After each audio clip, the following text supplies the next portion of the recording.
Some Arab, sir. Looks like one of their muleteers. He's in a bad way. Good Lord. Someone didn't like him. How on earth to get here? Probably came from Basra, sir. Though how he managed it on foot with all them bullets in him is nothing short of a miracle. Is he still alive? Just. Right. Move him into the shed, give him some water. Nothing more we can do. Something is coming. Great Scott! He's English. All right, old fellow. You're safe now. Corporal, Sir. fetch the medic, quickly. Sir. Captain, this message. Urgent. All right, old fellow. I've got it, old man. I'll see it gets to General Delamain. Never fear. Something is coming from the west. Kasradin.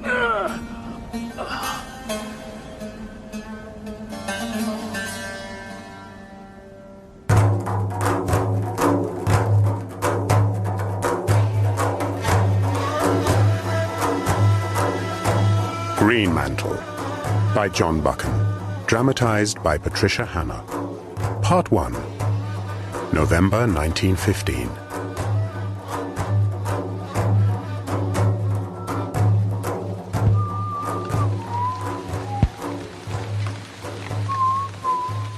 The sight of the name Bullivant on a telegram form carried me back 18 months to that business with German spies before the war. I hadn't seen the man since, though I had read about him in the newspapers. Everything all right, Dick? For more than a year I had been a busy battalion officer, and there was no prouder man on earth than Richard Hannay when he took his Lennox Highlanders over the parapets on that glorious and bloody 25th day of September. Loose was no picnic, but it was a tea party to the show I had been in with Bullivant, when I had hunted and been hunted by agents of the Black Stone. Not bad news, I hope. What's that, Sandy? The telegram. Not bad news. It's from Sir Walter Bullivant. He wants to see me. Hello? Well, that means you've got the battalion. Congratulations, old fellow. No, Sir Walter's Foreign Office. Nothing to do with straightforward fighting. Not a word from him since that 39 Steps business. Now this telegram. What on earth can the Foreign Office want with an obscure major in the Lennox Highlanders? Well, I probably heard what a good show you put on at Loose and want to give you a staff job. Oh, good Lord, Dick.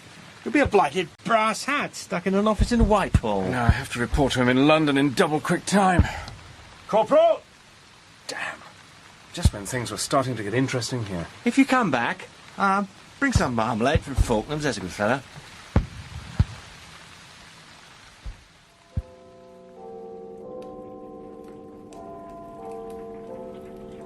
London in November. Is there anything more depressing? I envy you men at the front, Major Hannay. Escaping the English weather. I would not have recognized Sir Walter. His big frame seemed to have shrunk. His hair was much greyer, and there were lines of overwork below the eyes. But the eyes were the same as before, keen and deadly and shrewd, and there was no change in the firm set of the jaw. Well, Major Hannay, how do you like soldiering? Right enough, though this isn't just the kind of war I would have picked myself. It's a comfortless, bloody business. But we've got the measure of the old Boche now, and it's dogged as does it. How's the leg? Doctors get all the shrapnel out? Oh, yes. I'm as tough as a sjambok. I was back at the front within the month. I thrive on the racket and eat and sleep like a schoolboy. But I wish to heaven it was over. No one could question your courage. What exercises my mind is whether it's best employed in the trenches. What? Is the War Office dissatisfied with me? Oh, on the contrary, they propose to give you command of your battalion. Presently, if you escape a stray bullet, you will no doubt be a brigadier. It's a wonderful war for youth and brains. Now, Hannay, how if you could help your country better than by commanding a battalion? How if there is a thing you alone can do? You're fond of tackling difficulties. Well, I can give you a task which will try all your powers. I'm a soldier, and under orders. True, but what I'm about to propose does not come by any conceivable stretch within the scope of a soldier's duties. I shall perfectly understand if you decline. You'll be acting as any sane man would. Let me hear what your proposition is. Have you by any chance been following the present campaign in Turkey? Yeah, I've got some pals in the Mesopotamia show, and of course I'm keen to know what's going to happen to Gallipoli and Salonika. I won't go into all the reasons why Turkey's left a rail. Suffice it to say, she has her grievances. You're an intelligent fellow, Hannay, and you will ask how Enver Bey and his precious committee should have got control of a proud race. Well, You'll inquire again how, since Turkey is primarily a religious power, Islam has played so small a part in it all. The ordinary man will answer that Islam in Turkey is becoming a back number, and that Krupp guns are the new gods. I do not quite believe that. Germany and Enver Bey alone could not drag Turkey into a European war. yes. No, there's a dry wind blowing through the east, and the parched grasses wait the spark. Whence comes that wind, think you? Have you an explanation, Hannay? But it looks as if Islam has a bigger hand in the thing than we thought. I fancy religion is the only way to knit up such a scattered empire. Exactly. We have laughed at the Holy War, but I believe there is a jihad preparing. The question is, how? I'm hanged if I know. But I'll bet it won't be done by a pack of stout German officers in pickle harbours. Agreed. But supposing that they got hold of some tremendous sacred sanction, some holy thing, or some new prophet from the desert, something which will madden the remotest Muslim peasant with dreams of paradise. What then, my friend? Then there will be hell let loose in these parts pretty soon. Hell which may spread. Beyond Persia lies India. How much do you know? Oh, very little, except the fact, but the fact is beyond dispute. I have reports from agents everywhere. They tell the same story.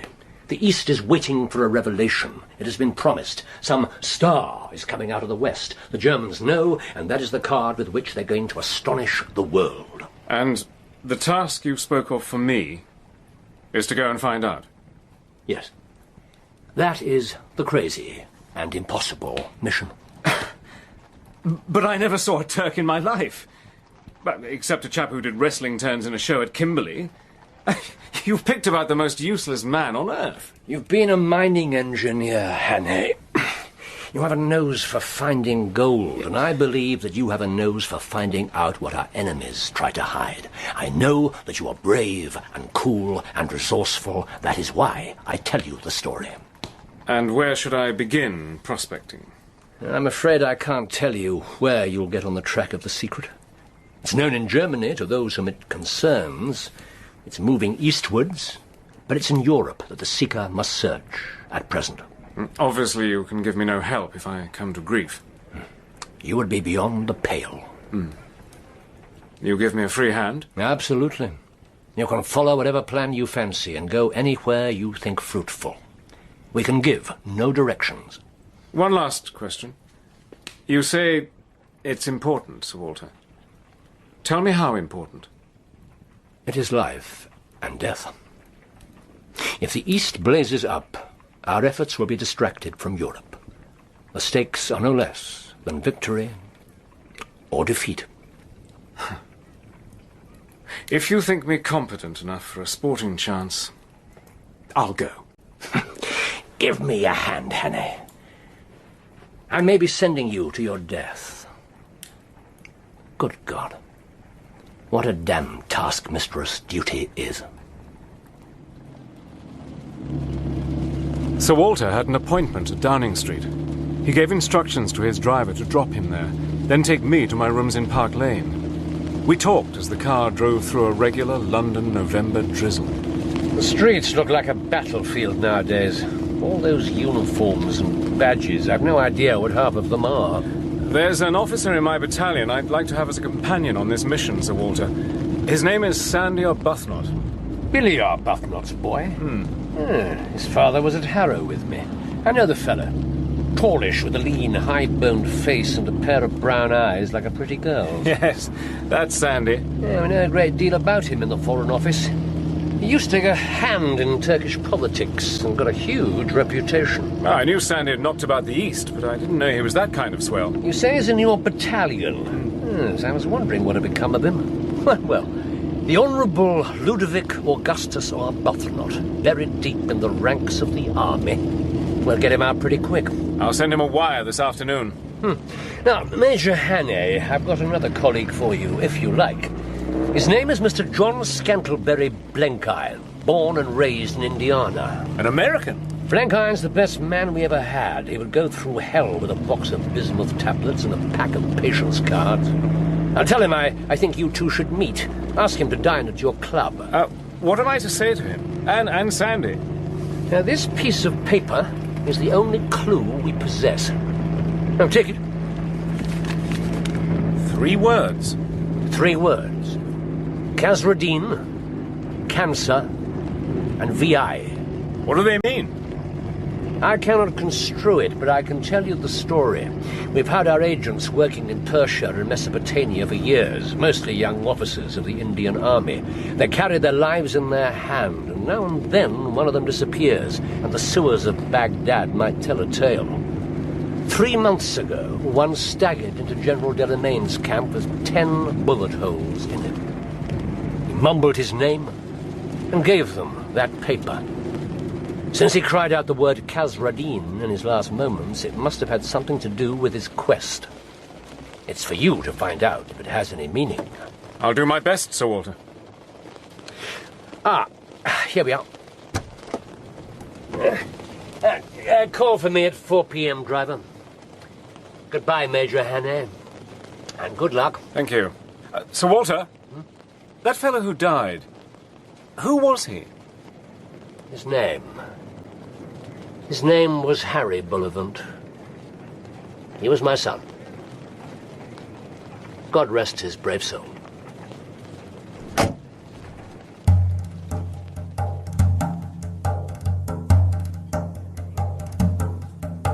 Blenkiron was a big fellow with a sallow, clean-shaven face and a pair of full, sleepy eyes.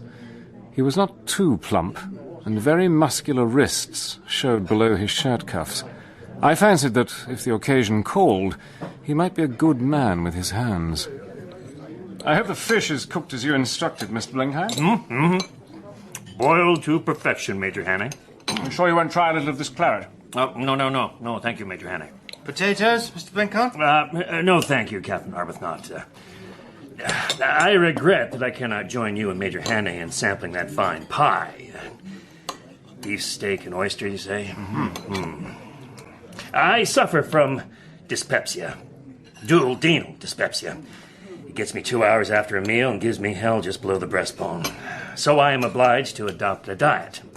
My nourishment is plain boiled fish, gentlemen. And milk and a little dry toast. Well, that's jolly hard luck, sir. Well, the good God has not given John S. Blenkiron the kind of martial figure that would do credit to the tented field. And I regret that I've never seen the lawless passions of men let loose on a battlefield. What have you been doing, sir? Well, Captain, the Lord has blessed me with money to burn, so I didn't need to go scrambling like a wildcat for war contracts. But as we Americans are neutrals, I was in an advantageous position to take a hand. I reckon I would leave God's country and see what was doing in Europe.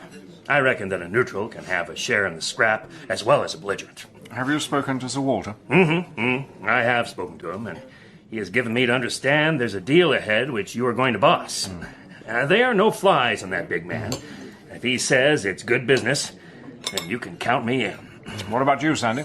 Well, for heaven's sake, Dick, tell me what it is. It's about as safe and easy as going through the German lines with a walking stick. Come, that's not so dusty. Shall I finish the last of the pie? Bit of a shame to waste you. Sandy, Mr. Blenkiron, is the wandering Scot carried to the pitch of genius. Oh! If fate compelled you to go to Lhasa or Yarkand or Seistan, he could map out your road for you and pass the word to potent friends. In the old days, he would have led a crusade or discovered a new road to the Indies. Now he merely roams as the spirit moves him. Dick, old man, I've dreamt of pies like that in the trenches. Can I tempt you to another glass of milk, Mr. Blenkiron? On the whole, I'd rather hear what Major Hannay has to tell us. Yes, Dick, what's the story? We'll have coffee in the library. No one will disturb us there. Over coffee and cigars, I told them about the puzzle in the Near East. I pitched a pretty good yarn, for the mystery of the business had caught my fancy. Blencairn took a pack of patience cards from his pocket and began to play the game called Double Napoleon.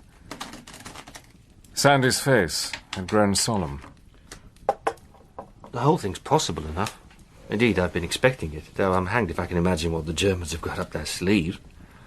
It might be one of 20 things. You never know what'll start off a jihad, but I rather think it's a man. He would have to be something extra special to put a spell on the whole Muslim world. Do you think that's possible? Perfectly. He must be of the blood of the Quraysh, the tribe of the Prophet himself. Then he'd have to be rather a wonder on his own account. Saintly, eloquent, that sort of thing. And I expect he'd have to show a sign, though what that could be, I haven't a notion. Well, that's the ground clear to begin with.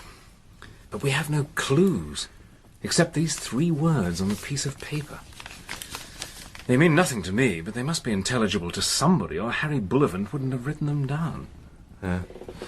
I saw his name in the casualty lists. Fire away, Dick.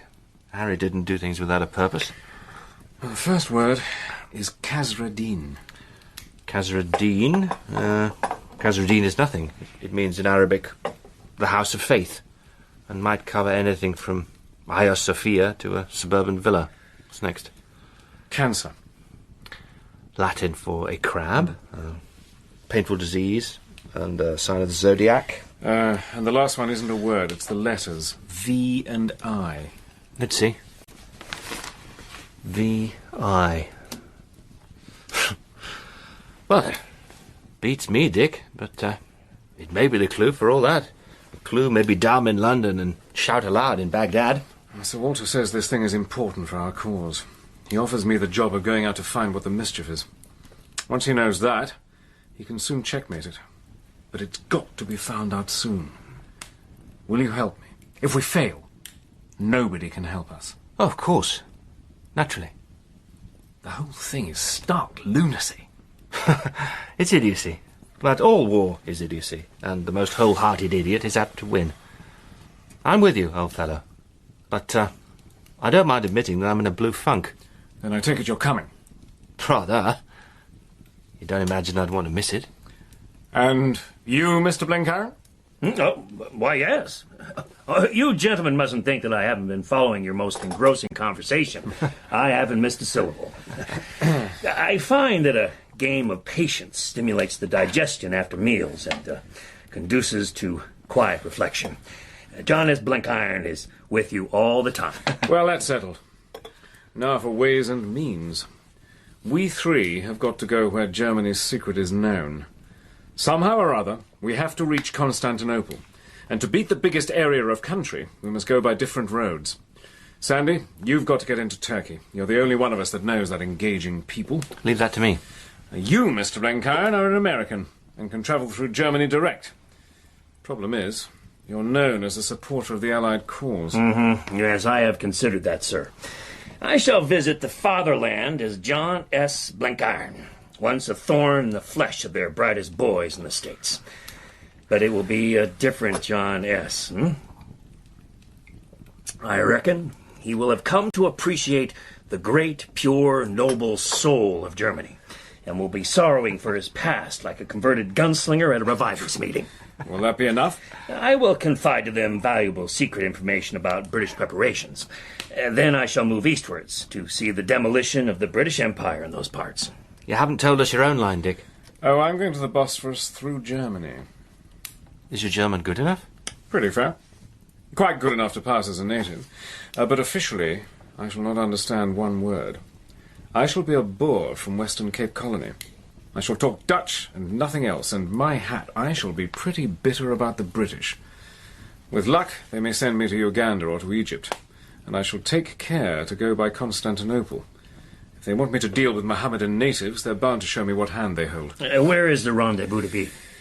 Well, this is the 17th day of November. If we can't find out what we want in 2 months, we may chuck the job. So on the 17th of January, we should foregather in Constantinople. Sandy, you know the city. You fix the meeting place. Yes, I've thought of that. There's a lane runs down from the Kurdish bazaar in Galata to the ferry in Racek. Halfway down on the left-hand side is a cafe kept by a Greek called Kaprasso. Behind the cafe is a walled garden, at the end of which is a shanty called the Garden House of Suleiman the Red. The ends of the earth converge there, and no questions are asked. That's the best spot I could think of for our meeting place. Well, gentlemen, here's to our next meeting. At the Garden House of Suleiman the Red. Suleiman the Red.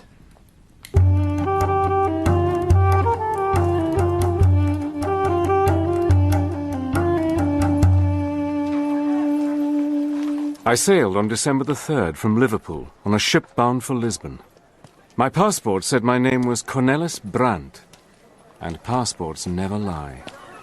Lisbon would be a good jumping-off place. It was the rendezvous of scallywags from most parts of Africa. I took a room at the station hotel and set out to look for a likely place to begin my new life as a fire-eating young Boer, itching to get a shot at England. The place I chose to introduce Cornelis Brandt to Lisbon was a big, well-lighted cafe on a main street. There were a lot of sharp-eyed fellows wandering about that I guessed were spies and police agents. I looked around for an empty table, and that was when I saw Peter Pienaar. And he saw me. I don't believe it! Over here! Peter! What are you doing here, you old desperado? Cornelis Brandt is my name now, and don't forget it. Yeah. Cornelis. It's good to see you. Peter Pienaar was the man that taught me all I ever knew of Feldcraft. When the Boer War started, Peter took the British side and did most of our intelligence work in the northern Transvaal. His people would have hanged him if they could have caught him. At the time when I left Africa 2 years before, I heard that he was somewhere on the Congo poaching elephants. It looked as if he had been living hard lately. He was 56 years old and used to be taken for 40. Now, he looked his age. Try some of this, Cornelis. It's called Curaçao. So, what have you been up to, Peter? When the war began, I was in German territory. The skellum of an officer came along and commandeered all my mules. He wanted to commandeer me for his full army. So, I shot him. Good Lord. It was all right. He fired first on me. That was the beginning of bad trouble. By and by, I thought I'd better clear out for Europe. So here I am, Cornelis, my old friend. If I shave my beard, will they let me join the Flying Corps?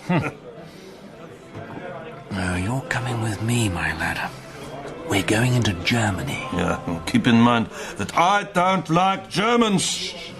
I'm a quiet Christian man, but I've the devil of a temper. I told Peter the story of our mission, and we spent the evening piling up evidence in our favour. Curaçao was a new drink to him, and presently his tongue ran freely. He was shouting that the time was coming when the Englander would sing small, when a little scrap of a man in a fur coat approached our table with a waiter in tow. Will the gentleman drink a glass of beer with me? Who the devil are you? Gott strafe England. Amen, my friend. We don't mind if we do. Waiter, beer for my friends. It is good beer from München.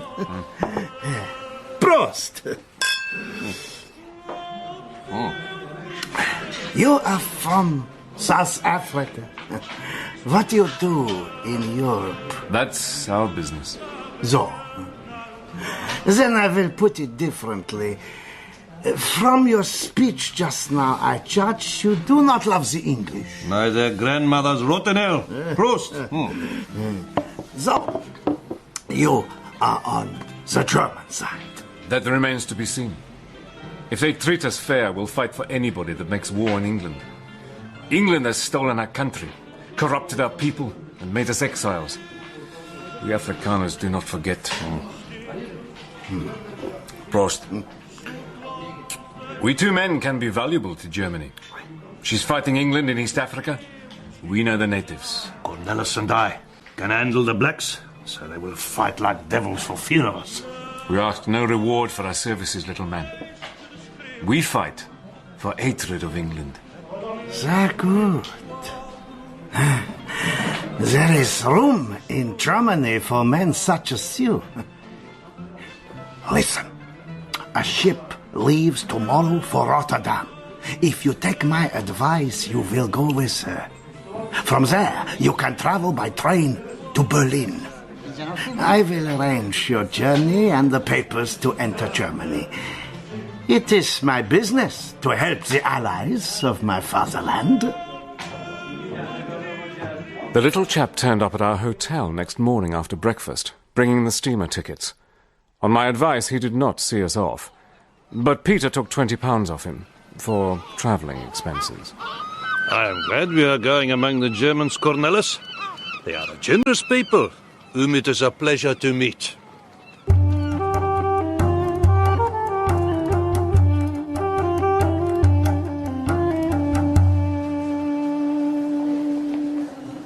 The Germans were generous.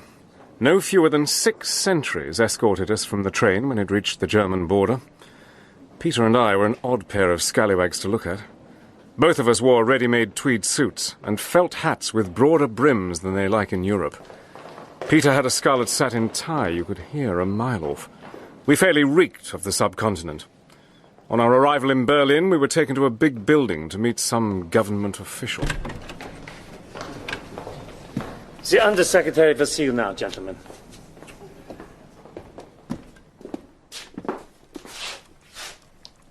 "3 p.m. exactly.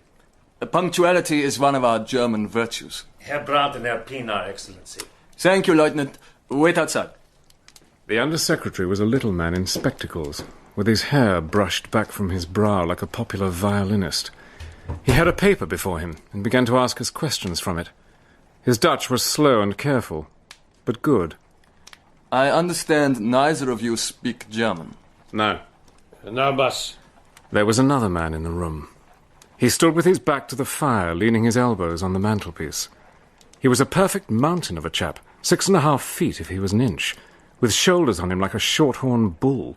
You both fought the English under General Meritz, Herr Pienaar. Yeah, that's right. The fellow was in uniform, and the black and white ribbon of the Iron Cross showed at a buttonhole. His tunic was all wrinkled and strained, as if it could scarcely contain his huge chest. Where did you fight? Kakamas. En Drift. He had a great, lazy, smiling face, with a square cleft chin which stuck out beyond the rest. His brow retreated, and the stubbly back of his head ran forward to meet it, while his neck below bulged out over his collar. Before the war, what was your occupation, Herr Pienaar? Yeah, that's my name. And your occupation? Peter? No.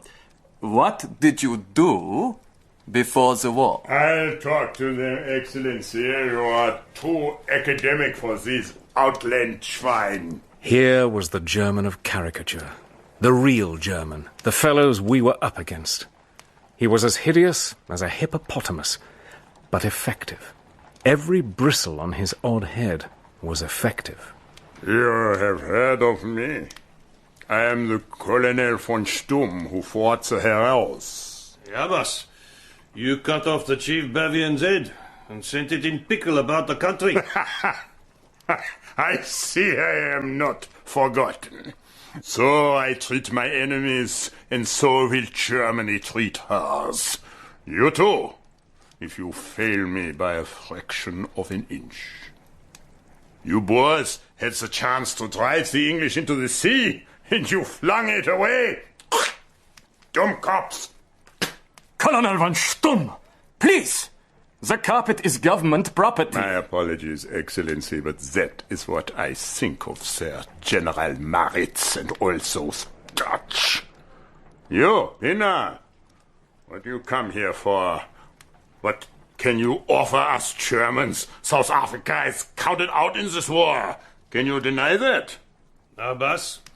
That is true. Then what, in God's name, can you do? You see, Excellency, a pair of dumb dogs. Let me speak. Ah, the other dog can bark. My friend is a great hunter, but he fights better than he talks. He is no politician. What you say is true. South Africa is a closed door for the present, and the key to it is elsewhere. Here in Europe, and in the East, and in other parts of Africa. We have come to help you find that key. Go on, my little boy. It will be a new thing to hear talk on world politics. You're fighting the English in East Africa, and soon you may fight in Egypt. You want to beat the English here in Europe. Therefore, you try to divide them and have them scattered throughout the globe while you stick at home. That is your plan? You have a brain, Brandt. Of sorts. England fears for Egypt, and she fears too for India. She will not let East Africa go. If you press her there, she will send armies and more armies till she is so weak in Europe that a child can crush her. So I say, press there. And press hard. How the devil are we to press? The accursed English hold the sea. We cannot ship men or guns there. You need men, and the men are waiting. All round your borders you have the remains of the great fighting tribes. The Maasai, the Manyumwezi, and above all, the Somalis of the north and the dwellers on the Upper Nile. We already recruit our black regiment, sir. Now that is not enough. You must set whole nations moving. As the Zulu under Shaka flowed over South Africa. It cannot be done, Herr Brandt. It can be done, Excellency. We too are here to do it. We Afrikaners see into the black man's heart. And though he may hate us, he does our bidding. We must get his gods on our side, and then he will move mountains. That's all foolishness. It is sober common sense. You must find the race that fears its priests. It is waiting for you. The Mussulmans of Somaliland and the Abyssinian border and the Blue and White Nile. They would catch fire like dried grass if you used the flint and steel of their religion. That is the way of Africa. Thousands in the Mahdi's army had never heard of the Prophet till they saw the black flags of the emirs going into battle. Excellency, this is the man for Hilda. If I care, Colonel. Well, Brandt, you are a dreamer. But who is going to kindle the flame? You. What the devil do you mean? That is your part. You already have half the Mussulman lands in your power. It is for you to show us how to kindle a holy war, for clearly you have the secret of it. We have no secret. What secret could we have? I do not believe you. You're playing games with me. I've not come 6,000 miles to be made a fool of. Disciplined by God! This army is none of your ragged commandos! Oh, goodness! You shut your mouth or you will get the same. Now get out, both of you. And remember that I am your master. I, Ulrich von Stumm, who owns you as a Käfer owns his monkey. Germany may have some use for you, my friend, when you fear me as you never feared your God. As I walked dizzily away, the big man was smiling in his horrible fashion, and the little undersecretary was grinning too. It was the first time I had been bullied without hitting back, but I thanked heaven I had shown no temper, or that I understood German, for I remembered my mission. Luck seemed to have brought me into useful company. The next day, Peter and I separated. He was left behind in Berlin, and I was taken to the station. I was pleased when I heard I was going somewhere with Stumm. If he wanted to see me again, he must think me of some use, and if he was going to use me, he was bound to let me into his game. The train sped southward, mostly through hills and woods. In the carriage with us was a thin, middle-aged man, with the stoop in the shoulder that one gets from being constantly on horseback. Brandt, this is Herr Gaudian. He's the greatest engineer in the world. He built the Baghdad and Syrian railways. Is this the Dutchman, Herr Colonel? Cornelis Brandt, yes. I've told you of his plan. Too late. It should have been done at the beginning. We neglected Africa, you know the reason why. The von Einem? Perhaps. But her charm is working well enough. We had better talk of this another time, Herr Colonel. Ignore the poor. He does not understand German. You understand my Dutch, Herr Brandt? Yeah. Good. Now, tell me, how would you make trouble for the British? Up in the north, among the Mussulman peoples. But there you must help me. I know nothing about Islam. I gather you do. Why? Because of what you have done already. Greenmantle. Hush, Colonel. That name should not be spoken outside the inner circle. I wondered if I'd got a clue. Stumm had talked of a von Einem woman, perhaps the same woman as the Hilde he had mentioned to the Under-Secretary. I wish I could have caught the word Stumm had whispered to Gaudian, but I'd only heard something that sounded like Unmantel, which wasn't any German word I knew. The winter evening closed in. I saw we had come out of the hills and were in a flat country. The train began to slow down. Listen to me, Brandt. Herr Gaudian and I are inclined to make use of you. If you are a rogue, you will have little scope for roguery. If you succeed, we will not forget it. Now, you will come with me to my home and get your orders. Schwandorf! Schwandorf! Farewell, Gaudian! Brandt, carry the bags. Goodbye, Herr Gaudian. I hope we will meet again, Herr Brandt, when God has given us victory. Yeah. Schwandorf was a small town surrounded by dark woods, where the snow lay deeper than in the north. We didn't have far to go. On a hill above the town stood a big black castle, the home of von Stumm. Inside, the place was very noble and very ancient. I had the uncomfortable feeling of being in a prison. The sight of Stumm's study took my breath away. It was so unexpected. Here was a place all luxury and colour and light. This was the room of a man who had a fashion for frippery, a perverted taste for soft, delicate things.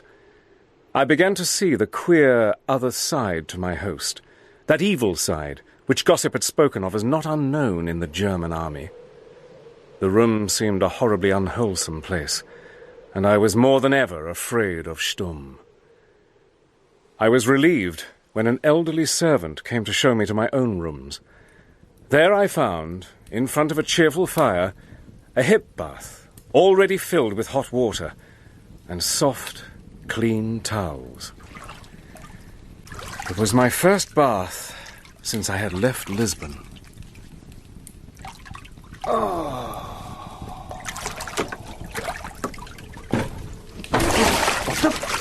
Yeah, we will now settle your business, Herr Brandt. You will go to Egypt. This card will be your passport. Keep it safe. It is your badge as an accredited agent of the German crown. Where do I go after Egypt? That remains to be seen. How do I get there? You will travel by Holland and London. London? You have no cause to be afraid. I guarantee you will be asked no questions by the British. Your passports are in order and will be given to you at the frontier. We manage these things well in Germany. Here was a pretty kettle of fish. I was already well on my way to the east. The Danube could not be many miles off, and that way ran the road to Constantinople. But I knew that they would not let me out of their sight till they saw me in Holland. I was like a rat in a trap. Does your heart fail you, my little boy? You are afraid of the English? I will tell you one thing for your comfort. There's nothing in the world to be feared except me. Fail me, and you will find the world a cold place. Colder even than this. Damn! That water's cold as ice! It is good Bavarian water, fresh from the mountains. The drowned rat would like to bite, but the rat has found its master. Smile, or I will make pulp of you.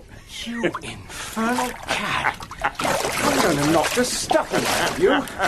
Take that! Oh, you're cut in Himmel! I will kill you! Yes, well, you need to be quicker than that, Stumm. You stand still, you vermin. Coward!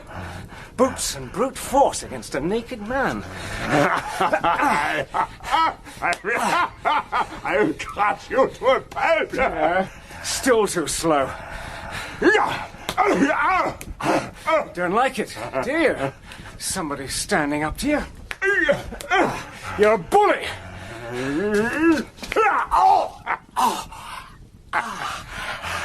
Kick me, would you? Now I'm angry. Black, Monty, and Kimberly taught me to fight. But he taught me to fight clean. Take that!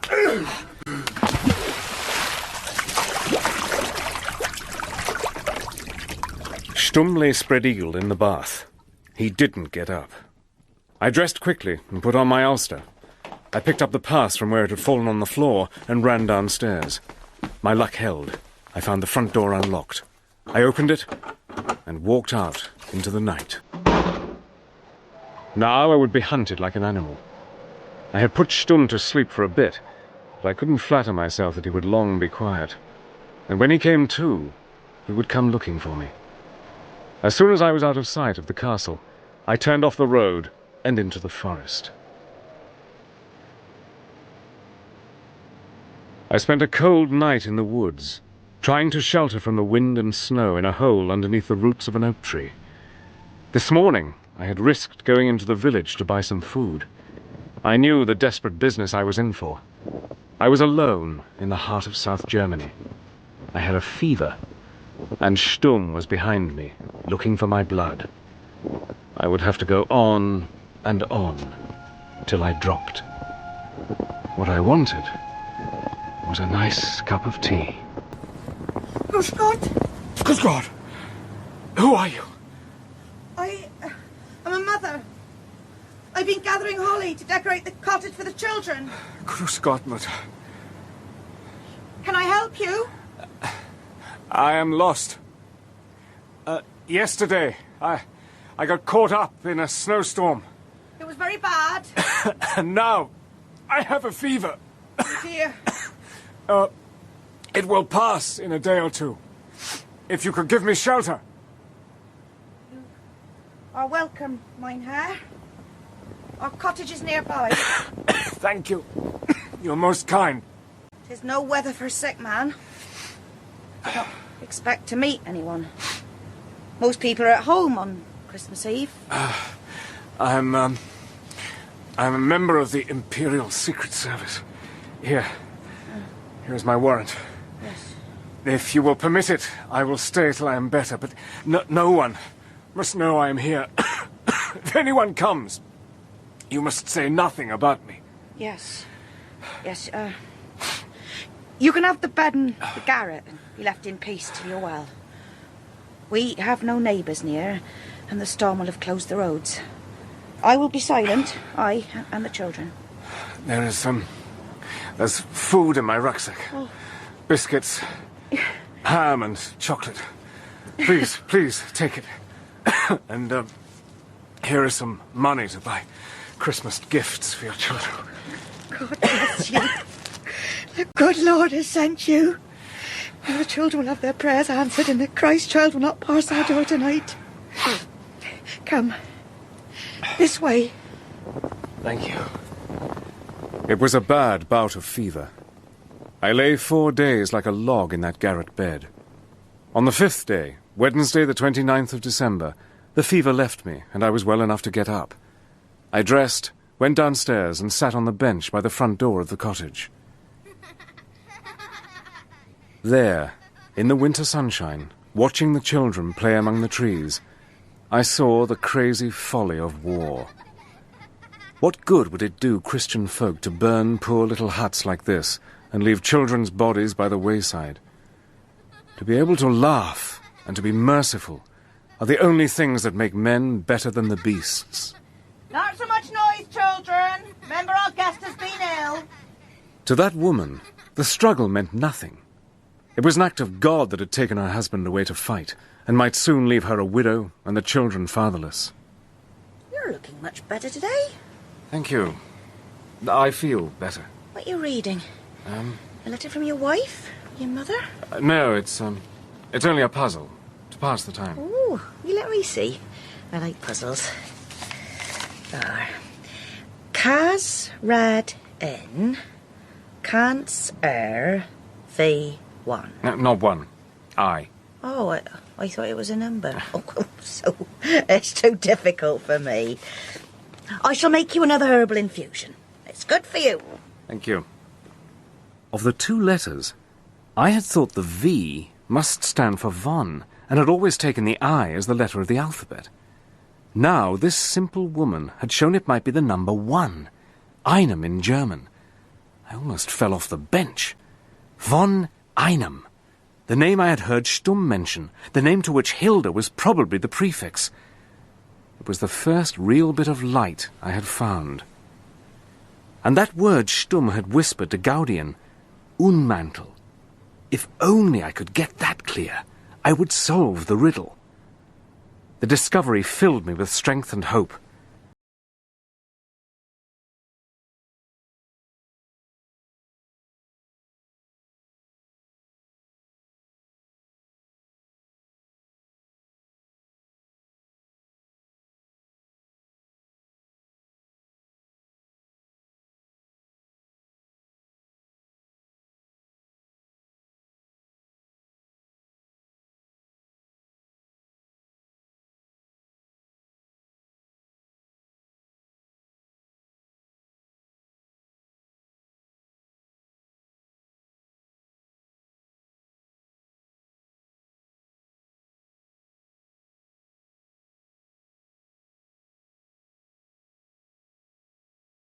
Stood in the rain beside the Danube.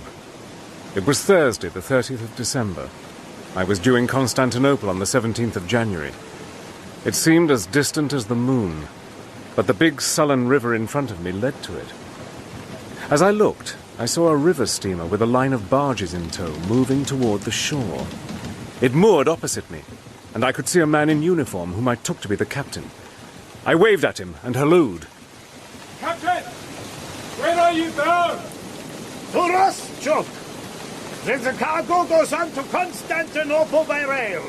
Do you need an extra hand? Not unless heaven has sent me an engineer.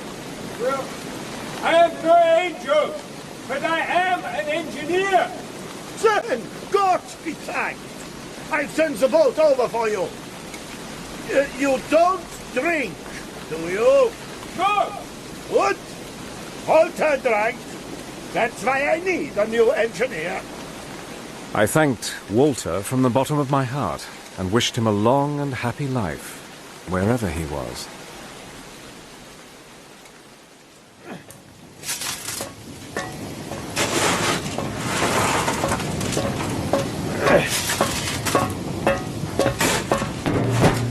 You there? I am Herr Brandt, the new engineer. Take care to do your work well, and you'll find me a reasonable master. Cornelis? Peter? I hope that's holy. It's good to see you, Cornelis. I thought you'd be travelling in first-class carriages. The gods must be on our side, Peter. First I turn up just when the captain is in need of an engineer. The old one got drunk and broke his leg. Then I find Peter Pienaar working as a stoker. How in the name of all that's holy did you get here? It was very simple, Cornelis. I was unhappy in Berlin when you'd left. I did and said some foolish things in a cafe. I told you I didn't like Germans. I knew they'd put me in prison, so I started walking southeast in the direction of Constantinople. Then I found this big river.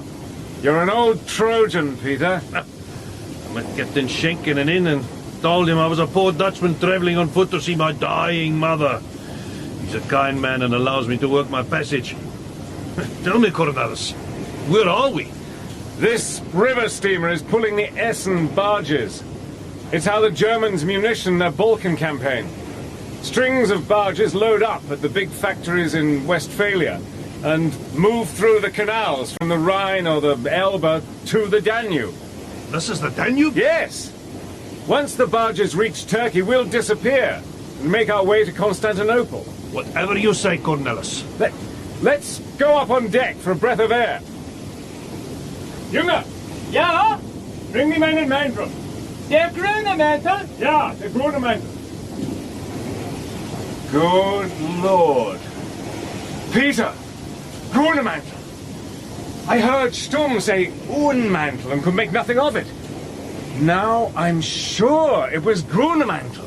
Your green coat, Cornelis? Well, whatever it might be, Greenmantle is some talisman for the business in the East, and connected in some way with the mysterious von Einem. Peter, my old friend, our quest might not be so hopeless after all.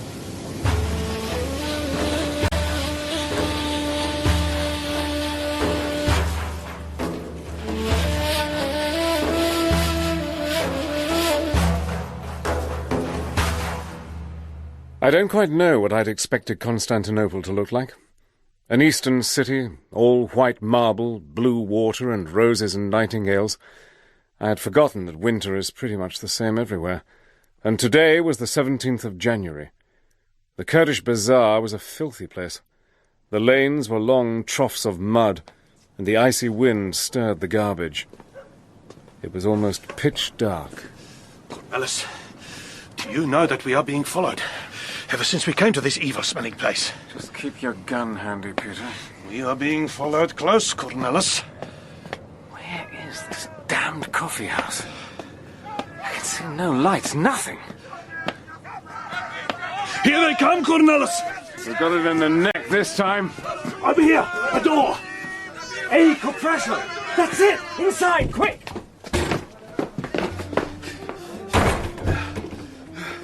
Good evening, gentlemen.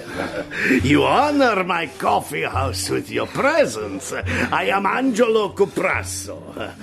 How may I be of service? We wish to visit the garden house of Suleiman the Red. Ah, you have heard there is to be a performance by La Compagnie des Roses. Was that Cornelis? The Companions of the Rosy Hours. Please, follow me. The entrance to the garden is at the back. Lead on, Mr. Cuprasso. We're all for the Rosy Hours. You are fortunate, gentlemen. The garden house is sometimes open, sometimes not. Last week we had the ballet of Mamselle Chichi for the German officers, you understand. But tonight there will be wonderful dancing. Behold, the garden house of Suleiman the Red. I shall have coffee sent to your table. Enjoy the evening, gentlemen. That girl dancing, Cornelis. Is she Mademoiselle Chichi? Some mamselle or other. The lights are going out. La Compagnie des Roses. Into a circle of light stepped an eldritch apparition. A tall man dressed in skins, with bare legs and sandal-shod feet. A wisp of scarlet cloth clung to his shoulders, and drawn over his head, down close to his eyes, was a skull cap made of a fox pelt with the tail waving behind it. His eyes were glassy, like a man who smokes hemp. Behind him came 6 others, also in skins, but with bare heads and long, tangled hair. Suddenly, the leader flung some stuff into a brazier, and a great fan of blue light went up. I became aware that a queer scent had stolen into the atmosphere. Passion. Terrible, savage passion was beating in the air. The dancers became monstrous, inhuman, devilish. The companions of the Rosy Hours were the only thing in the world to fear. I felt the burning eyes of their leader looking for me in the gloom. These devils are smelling us out, Cornelis. Like Kafir witch doctors. Gib's der Kämpfer Devilson! So soon! Nobby! For alarm! Ladies and gentlemen!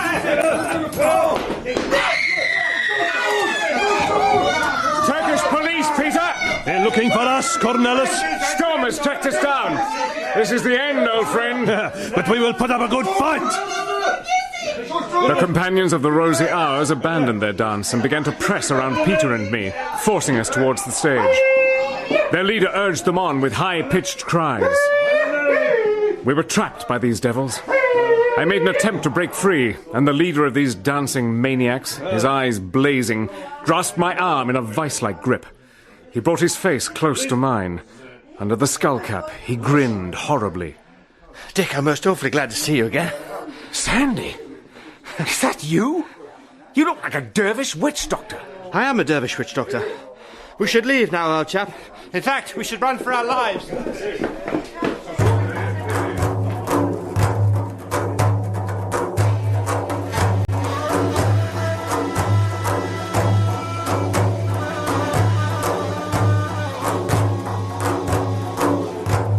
In Greenmantle by John Buchan, dramatised by Patricia Hannay, Richard Hannay was played by David Robb, Sandy Arbuthnot by James Fleet, Sir Walter Bullivant, Clive Merrison, John S. Blenkiron, Stuart Milligan, Peter Pinar, John Glover, Ulrich von Stumm, Jack Claff, German agent, David Timson, German mother, Rachel Atkins, Herr Gaudian, Harry Myers, Undersecretary, Matthew Pidgeon. Other parts were played by the cast. The director was Bruce Young.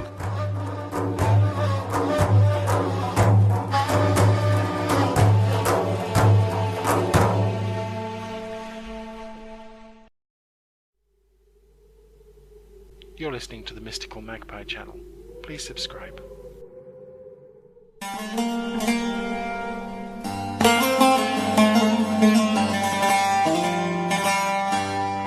This way, Dick, hurry! Sandy, you devil! You gave me and Peter the fright of our lives! I thought he was a Kaffir witch doctor come to get me! Peter's right, he looks like something from a nightmare. What are you doing, bossing a band of dervishes? That was the only way! If we hadn't got you out of that place, your goose would have been jolly well cooked. Now, Dick, old man, run for your life!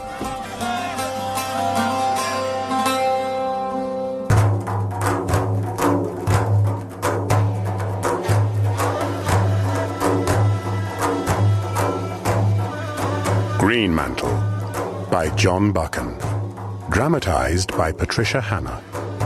Part 2, January 1916.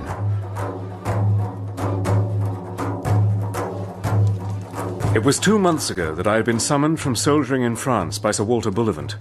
The Foreign Office had got wind of some secret plot by the Germans to start a holy war against us in the East. Sandy Arbuthnot, Mr. John S. Blenkiron, Peter Pinar and I were determined to discover the German secret and prevent it succeeding. But our only clue was 3 words scrawled by a dying man on a piece of paper. Khazra-Din, Cancer, and V.I. We had made our separate ways to Constantinople. Mr. Blenkiron as a sympathizer of the German cause, I as Cornelis Brandt, a Boer seeking revenge on the English, and Sandy as the leader of a band of Turkish gypsies, the companions of the Rosy Hours. In that disguise, he had this very night saved Peter and me from being arrested by the Turkish police. You two have given me and Mr. Blenkiron a pretty anxious time. You're safe enough here, Major, but you've cut it mighty fine. What place is this? You may call it my humble home. We've been preparing it for you, Major Hannay, but it was only yesterday I heard of your friend. Ah, yes. Allow me to introduce Peter Pinar, master of feldcraft, hunter of elephants, and Germans. Peter, this is Mr. John S. Blenkiron and the Honourable Sandy Arbuthnot. Pleased to meet you, Mr. Pinar. Always happy to welcome another hunter into camp. Thank you, Bess. Now, Major, officially, a Dutchman called Cornelis Brandt was to be arrested tonight and handed over to the German authorities. But Germany will find difficulty in getting the body. Such are the languid ways of Oriental despotism. I looked at Blenkiron, lying on the sofa, shuffling his patience cards with his old, sleepy smile. And Sandy, dressed like some bandit in melodrama, his lean face as brown as a nut, his bare arms all tattooed with crimson rings, and the skull cap made of a fox pelt, drawn tight over brow and ears. It was still a nightmare world, but the dream was getting pleasanter. You boys are ready. I want to know how our mutual inquiries have prospered. Well, you first, Mr. Blenkiron. Well, I have to confess to you, gentlemen, I have failed. Well, you did your best. Oh, Germany has some trick in hand, but I'm darned if I can put a name to it. What about you, Captain Arbuthnot? Well, when I left London, I went to Smyrna. I had friends there I could count on. I'm a blood brother to the chief of the Turkish gypsies. So before the day was out, I was a member of the Company of the Rosy Hours. It stands for Islam and the Old Ways and is the last hope of the Orthodox. The companions can dance the heart out of the ordinary Turk. You saw a bit of one of our shows tonight, Dick. It was pretty good, wasn't it? Yeah. If you like that sort of thing. Oh. Anyway, to cut a long story short, I got to Constantinople and contacted Mr. Blenkiron. The rest, you know. And now for business. I haven't got to the bottom of things, but I've solved the first of Harry Bullivant's riddles. I know the meaning of Khazra-Din. Well done, Sandy. There's a great stirring in Islam. They make no secret of it. These religious revivals come in cycles, and one was due about now. The details are quite clear. A seer has arisen of the blood of the Prophet and will restore the Caliphate to its old glories and Islam to its old purity. The Orthodox believe that they are on the eve of a great deliverance. How does Germany come into this? Well, how? I don't know, but I could see quite plainly that Germany has some hand in the coming of the new deliverer. The ordinary Turk loathes Enver and the committee, but he has some queer, perverted expectation from Germany. They talk about it, I think, quite openly. It's called the Kabahe Hurriye, the Palladium of Liberty. The prophet is known as Zimrud, the Emerald. But no one knows where Zimrud is or when he will reveal himself. All that I could learn was that he and his 4 ministers are coming from the west. And Khazra-Din, what about that? There's a very famous Turkish romance called Khazra-Din, the home of the spirit. It's one of those old allegorical, half-comic miracle plays which takes a week to read. This tale tells of the coming of a prophet, and I found that some spoke of the new revelation in terms of it. The curious thing is that in the tale, the prophet is aided by one of the few women who play much part in the hagiography of Islam. The prophet, too, is not called Emerald. I know. He's called Greenmantle. How on earth did you find that out? From a Colonel von Sturm. He's in on the secret and mentioned the name Greenmantle. The last I saw of him, he was relaxing in a bath of cold water with, I hope, a sore jaw. Well, very sore if I know you, Dick. Yes, Germany is certainly at the heart of the plan. They can't delay too long before they deliver the goods. If we can stick it out here, we must hit their trail. By the way, I've got another piece of evidence. I've solved Harry Bullivant's 3rd puzzle. VI? Well, that was the most baffling of the lot. Because we assumed it was a letter of the alphabet. It isn't. It's a numeral. Of course. Yes. You said that in the tale of Khazra-Din, a woman is the ally of the Prophet. Same thing is true of Greenmantle. I can give you her name. It's von Einem. Hilda von Einem. Well, if we find her, we'll have done the trick. Where is she, this Hilda von Einem? I reckon I can put you wise on that, gentlemen. I saw her no later than yesterday. What? You know her? Yes. She is a lovely lady. She also happens to be the owner of this house. Good Lord! How on earth did you meet her, Mr. Blenkiron? Well, friends in high places. We go all the way across Europe. No, we end up in the home of the riddle. No, it's not a matter for laughter. I would rather you had mentioned any other name on God's earth. Various political bosses in the city haven't much to them, but I have met the Frau von Einem, and that lady's a very different proposition. But who is she? That is just what I can't tell you. She was a great excavator of Babylonish and Hittite ruins, and she married a diplomat who went to glory 3 years back. It isn't what she's been, but what she is, and that's a very clever woman. And she lives here, you say? No. She owns this house. She doesn't live here. Well, then where does she... That I don't know. Oh, I can find out. Well, you won't find people unduly anxious to gratify your curiosity about Frau von Einem. Oh, there are ways. Now, I've got it clear, for my day's work isn't over. Dick, your past is blotted out, and you begin tomorrow morning with a new sheet. Right. Blenkiron's the man to thank for that. Yes. He was certain you'd get here, but he was also certain you'd arrive in a hurry with a good many inquiries behind you. So he arranged that you should disappear and start afresh.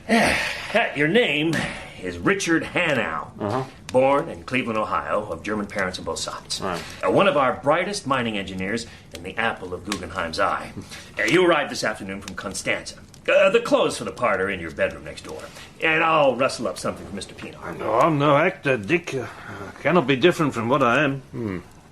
You can play my servant, Peter. Oh, good, good. Now, you and Mr. Pinar must give me your clothes, the ones you've got on now. My clothes, Bess? You have a strange taste in souvenirs, Sandy. They're for the Turkish police.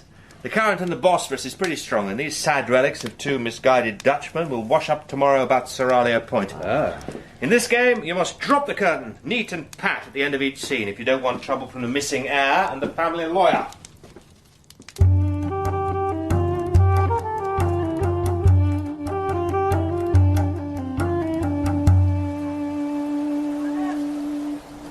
I walked out of that house next morning, with Blenkiron's arm in mine, a different being from the friendless creature of the night before. I was splendidly dressed in a navy blue suit with square padded shoulders, a neat black bow tie, and a brown bowler. Over that I wore a greatcoat lined with wolf fur. I pride myself that I made a very fair shape at the lingo of the Middle West. We visited the market, as tourists would do, then sat in a small garden overlooking the Bosphorus. Balan. Balan.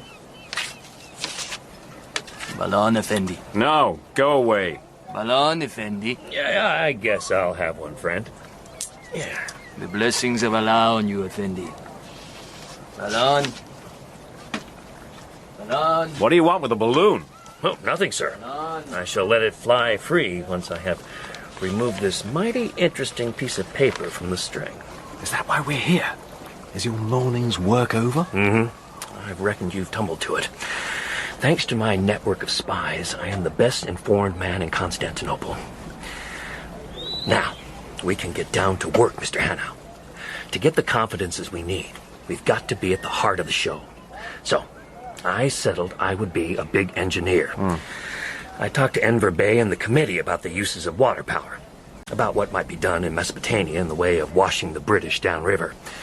They knew of my reputation as a hydraulic expert, and were tickled to death to rope me in. And, my part in all this? I told them I wanted a helper, and I told them about my friend Richard Hannay. So, you're going to be welcomed and taken to their bosoms just like John S. was. But we can't go back on our tracks. Right. If we wanted to leave, they'd be very polite, but they'd never let us. That's what I was afraid of. We've got to go on with this adventure and nose our way down into Mesopotamia and hope our luck will hold. But now that we have a rough idea of what the Germans are planning, wouldn't it be better to make a run for it? No, I reckon not. We still know mighty little about Greenmantle. I reckon our landlady is the real boss of the show. I opine that the hapless prophet has no sort of time with that lady, and that he will soon wish himself in paradise. For if Almighty God ever created a female devil, it's Madame von Einem. That woman's mad and bad, but principally bad. It looks as if our job were a long way from the end. Oh, it's scarcely begun, Mr. Hannay.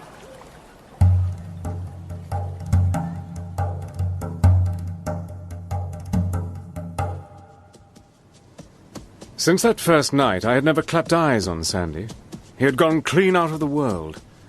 Blenkiron and I were presently going to Mesopotamia, but unless we learned more about Greenmantle, our journey would be a failure. Our only hope was Sandy. We waited for news. Anxiety makes me restless, so Peter and I got horses and rode out through the suburbs into the open country. We should have headed back long ago, Dick. It's too dark now to find the road. Well, we'd better dismount and lead the horses. I haven't the foggiest notion where we are. And what? Walk on. Ah, yeah, there is a house. Half left in front of us. Well, for heaven's sake, guide me to it. There isn't a light or any sign that I can see. Lead on. Go on, walk on. How far away is this house? That's the wall, Dick. Hey, there's a gate here. No one's used this for some time.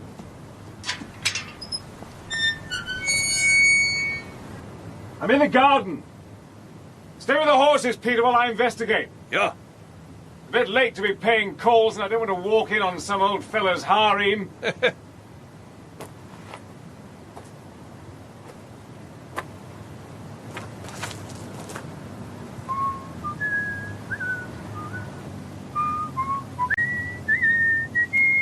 Sandy? Dick? Dick, what the devil are you doing here? Peter and I were out riding and got lost. Sandy, Good what the... God, man, you've never been in greater danger in your life. Why? Quick, to the bushes, the car's coming. Keep still. I might not see us. Damn! What? Now we're for it. Effendi? The woman who had spoken sat in the back of the limousine. She had a mantilla of black lace over her head and shoulders, and with one slender, jeweled hand, she kept its folds over the greater part of her face. I saw only a pair of grey-blue eyes and the slim fingers. Sie is missing is Sheikh Effendi. Ik weet het never vind niet. Ja, dan is dat beris mi waar. I have to ask pardon for trespassing in your garden, ma'am. Fact is, I and my servant went for a ride this afternoon and got good and well lost. We came in by your back gate, and I was prospecting for your front door to find someone to direct us. But when I bumped into this brigand chief who doesn't understand my talk. Oh, no banabarakan sis. Birat yaba nidir. I'm an American. I'm here on a big government proposition. I hate to trouble you, but if you'd send a man to show us how to strike the city, I'd be very much in your debt. Will you come into the car? At the house, I shall give you a servant to direct you.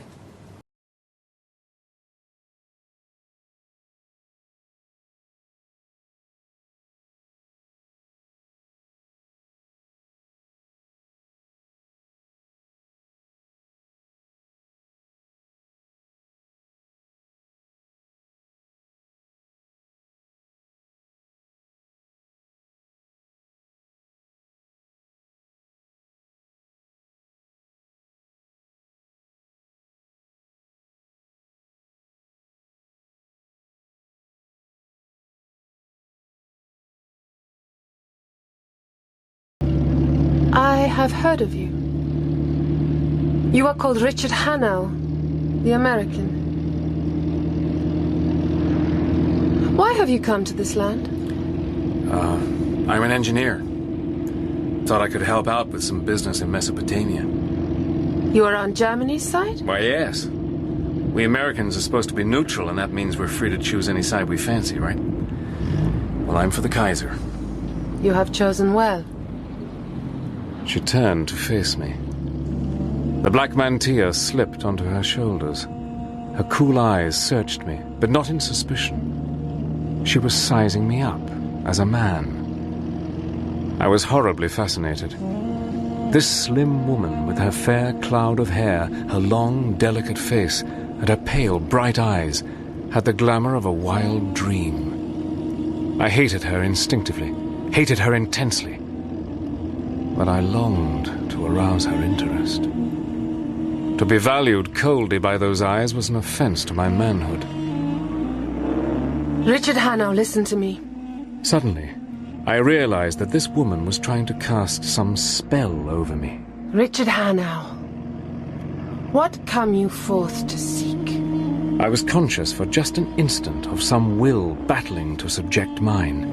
It passed quickly, and for a second her eyes drooped. I seemed to read in them a kind of satisfaction, as if they had found more in me than they expected.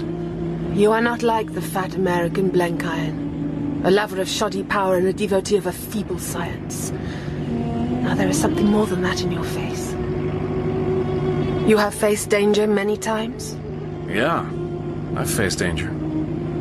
You have fought with men in battles? I have fought in battles. You have courage. Richard Hannay, from the land of pious follies, I ask, what come you forth to seek? Well, I know nothing of the East. But it's from the desert that purification comes. You are on our side, but you are not of the Germans with their hankering for a Rococo empire.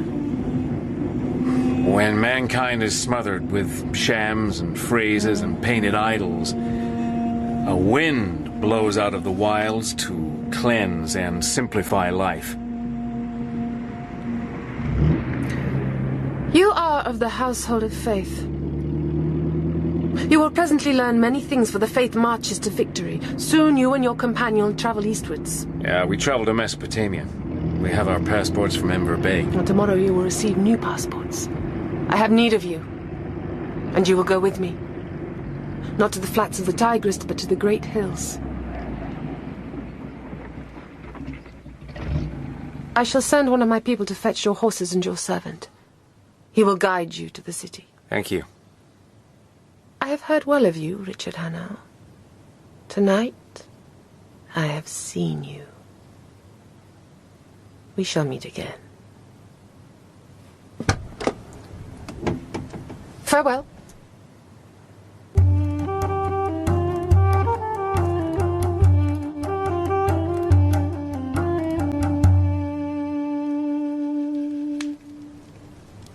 Another whiskey, Sandy. Thanks, Dick. I need it. I was mighty pleased to see you tonight. Where have you been all this time? The companions of the Rosy Hours were summoned to perform at Frau von Einam's villa for her and the 4 ministers. Hilda von Einem has welcomed me as an ally. Oh, it couldn't have worked out better. Dick, this whole job is getting very difficult, very dark. I know. I found out the meaning of Harry Bullivant's second word. Cancer? Yes, it means just what it reads. Greenmantle is dying. He has been dying for months. This afternoon they brought in a German doctor to see him, and the man gives him a few hours of life. By now, he may be dead. Well, then that busts the show. You can't have a crusade without a prophet. Well, I wish I thought it did, but do you think that woman will be beaten by such a small thing as the death of a prophet? She'll find a substitute. One of the 4 ministers, or someone else. Oh, I tell you, Dick, she's a devil incarnate. Yes, it's a strange business. Thanks. Greenmantle is often in great pain, but he struggles to meet the demands of his protectress. I never saw such a man, Dick. He's the greatest gentleman you can picture. He's a dreamer and a poet, too. The West knows nothing of the true Oriental. It pictures him as lapped in colour and idleness and luxury. But it is all wrong. The bliss he yearns for is an austere thing. It is the austerity of the East, and that's its beauty and its terror. The Turk and the Arab come out of big spaces, and they have the desire of them in their bones. They settle down and stagnate, and by they degenerate into that appalling subtlety which is their ruling passion gone crooked. And then comes a new revelation and a great simplifying. They want to live face to face with God.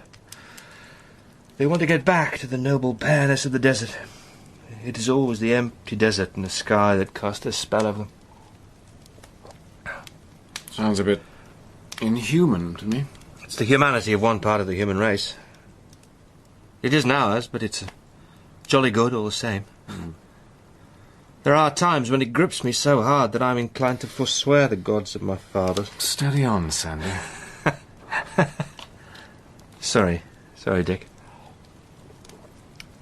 Greenmantle is the prophet of this great simplicity. Hilda von Einem runs the prophet because she shares his belief. Only what in him is sane and fine, in her is mad and horrible. You see, Germany also wants to simplify life. I know. I told her that in the car. And I talked more rot to the second than any mortal man ever achieved. It will come to haunt me for the rest of my days.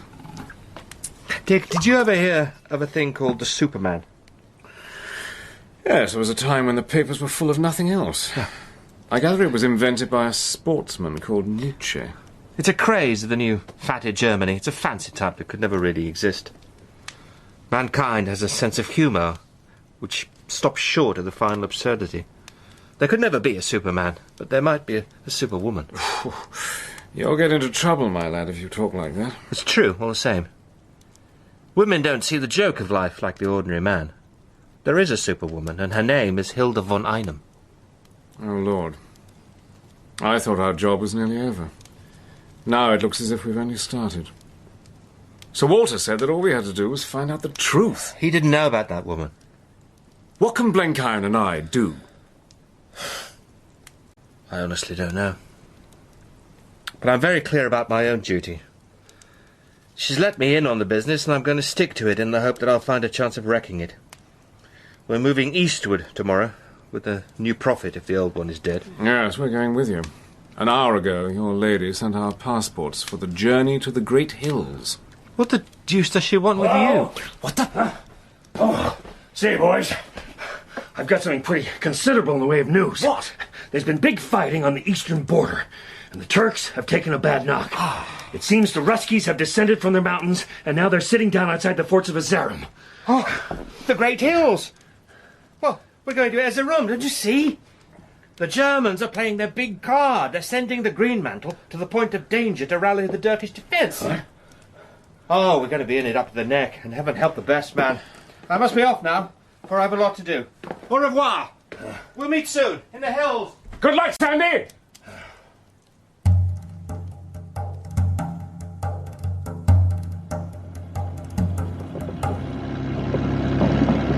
Peter and Blenkiron clung on for dear life in the back of the old Studebaker I was driving along the icy, rutted road to Azarum. Hussein, one of Sandy's band of ruffians who spoke a little English, was our guide. We have crossed the Caravel there. The way will be easier now, Effendi. The traffic on the road reminded me of that awful stretch between Cassel and Ypres.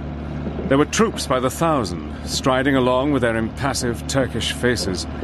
One of the officers shouted to us as we passed. You have beaten the French and the British. Now it is Russia's turn. We shot out of drizzling rain into brief spells of winter sunshine, and then into a snow blizzard. And always before us, the long road unrolled, with somewhere at the end of it, two armies locked in a death struggle. What's that big river, Major? I believe it's the Euphrates, Mr. Blenkiron. Then that's the waters of Babylon. Yes. Great snakes. That I should have lived to see the fields where King Nebuchadnezzar grazed. What's the name of that big hill? Ararat, as like as not. Ararat? Oh, holy Moses!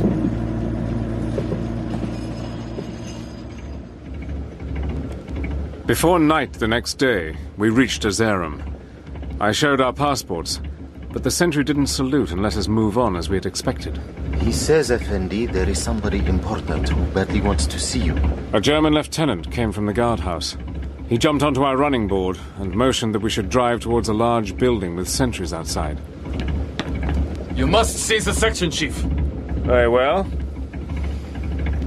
By the waters of Babylon we sat down and wept. I fear, Major, we'll soon be remembering Zion. Peter, where's Hussein? He must have slipped away somehow. The man you wanted to question, Colonel von Stumm. Oh, Lord. The game's up this time. So, my little Dutchman, we meet again. And you, Herr Blenkiron. I never liked the look of you. You babbled too much, like all your damned Americans. Well, I guess your personal dislike hasn't anything to do with the matter. If you're the boss here, I'll thank you to cast your eye over these passports, for we can't stand waiting forever. Doc, I'll teach you manners. No. Keep your distance. I got you covered, and I'll make a hole in your bullet head if you lay a hand on me. I'm going to have you disarmed, gentlemen. Either you give up your pistols to the lieutenant, or I will call the sentries and have you stripped and searched. Better do as the man says, boys. It's too cold for anything else. Sensible, Herr Blenkiron. We can conduct our conversation more pleasantly without pistols. Your game is up, Herr Brandt. These fools of Turkish police said the Dutchmen were dead, but I believe the good God had spared them for me, though I didn't think to find this plump old partridge. My God! By the time I have done with you, your mothers in their graves will weep that they ever bore you. If you're going to play any ugly games on me, I'd like you to know that I'm an American citizen, and you'll sweat blood for it later. That's fair warning, Colonel Stumm. There's no hurry. We shall have long and happy hours together. I'm going to make you comfortable in the cellar. You will be safer there than in the town jail, for it is a trifle drafty. It lets things in, and it might let things out.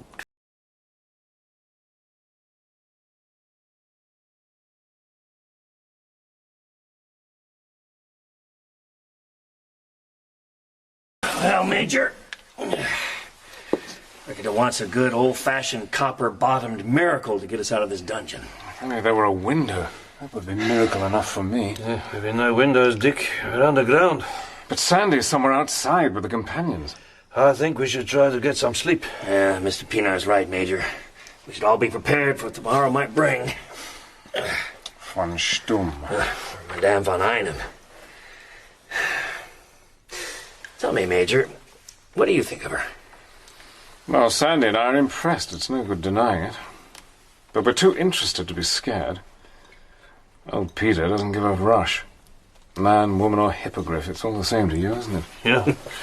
I'm an easygoing man. She makes me feel like a bird confronted by a rattlesnake. Perhaps you're in love with her, Mr. Blenkiron. No, sir.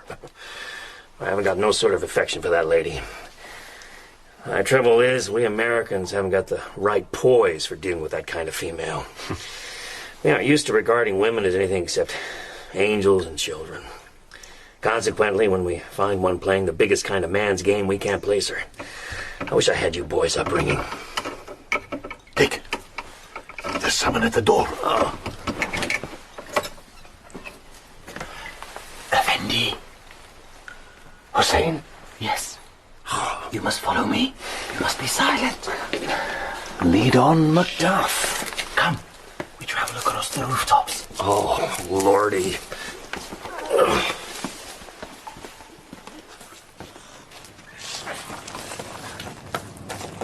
Hussein led us up to a little courtyard, above which the walls rose like cliffs. One was covered in a stout wooden trellis. It was child's play for Peter and me to climb it. But Blenkiron... Take his other arm, Peter. We'll haul him up. Come on, Buzz. I'm mighty grateful to you boys. We crawled along a broadish wall, and then up a sloping buttress onto the flat roof of the house. Hussein took us onto a ledge, past a stack of chimneys to another building, slightly lower. We dropped as softly as possible to the roof. Oh! No noise! There is a light in the window over there. The window had two folding sashes, which clasped in the middle. Through a gap in them I saw a lamplit room, and Stumm sitting at a table littered with papers. He turned to consult some document and made a marking on the map before him. Then he suddenly rose, stretched himself, and went out of the room. I guessed he had gone to have a look at his prisoners, in which case the show was up.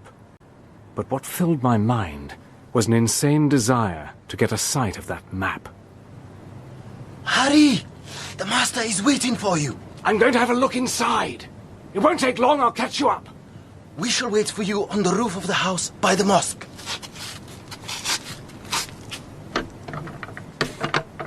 The flimsy clasp gave in at the first pull, and the sashes swung open. I scrambled in, crumpled up the map in my pocket, climbed back onto the roof, and started after the others. Come on, we've got to move fast. I've been burgling Stumm's private office. Got his map. So that's what the hullabaloo's all about. Where's Hussein? Left us here and disappeared again.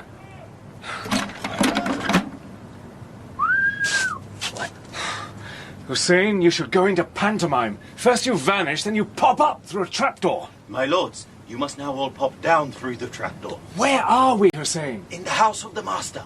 But you must stay quiet in the attic. The Frankish lady is here. Come on. Hussein brought us food, and as soon as the meal was over, we had stretched out on a pile of straw in the corner of the attic and fallen asleep. Leave the lamp here, Hussein. Yes, master. Lamps are caution. It's Captain Arbuthnot. It was the sight of a new Sandy that made Blenkiron exclaim in astonishment. The pelts and foxskin cap had gone, and he wore instead a long linen tunic, clasped at the waist by a broad girdle. A strange green turban adorned his head, and as he pushed it back, I saw that his head had been shaved. He doesn't look well, Dick. Sandy, old man, have you been sick? No, not sick. My body's right enough. But for the last few days I've been living in hell. Look at me, Sandy. Straight in the eyes. Great heavens, man, you've been drugged. Drugged? Yes, I have been drugged, but not by any physic. We'll look after you. Take your time, old man, and tell us all about it. It does me good to hear your voice, Dick. It reminds me of clean, honest things. Well, they'll come back, never fear. We're at the last lap now. You've got to tell me what the new snag is. Is it that woman? Woman? She's a she-devil. It isn't madness that's wrong with her. She's as sane as you and as cool as Blenkiron. Her life is an infernal game of chess, and she plays with souls for pawns. She's evil. Evil. Look up, old chap. This isn't like you. What's happened? Greenmantle's dead. What? He died that night I saw you, Dick.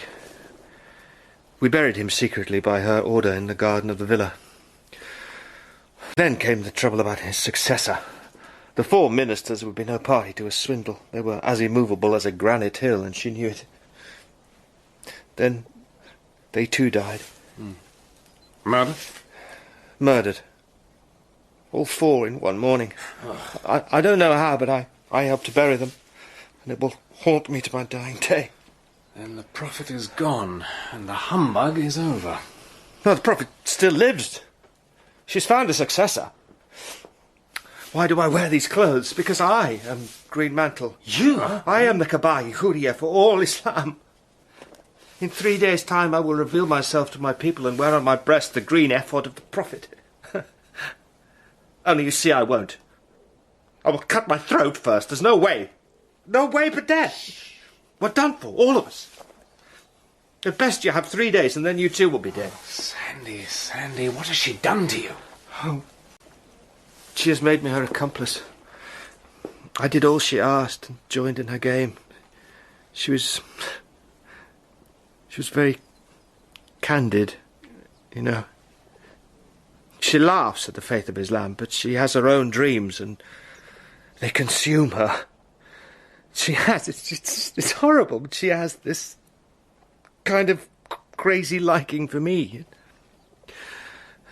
When we have reclaimed the East, I am to be by her side as she rides into Jerusalem.